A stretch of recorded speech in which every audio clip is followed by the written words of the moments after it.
Adding a credit card to your Claro account is a straightforward process that allows you to manage your payments easily. Follow these steps to complete the process.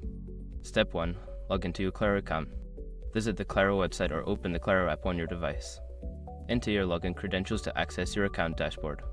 Step 2. Navigate to Payment Options. Once logged in, look for the section labeled Payment Options or Billing. This is usually found in the main menu or under Account Settings.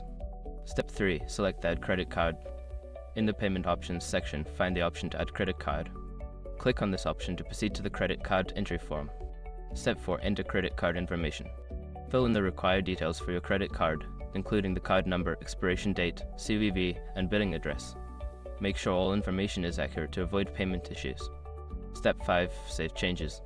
Before filing a refund or dispute, use the eshrock.com link in the description to open the refund dispute deadline calculator and confirm your deadline.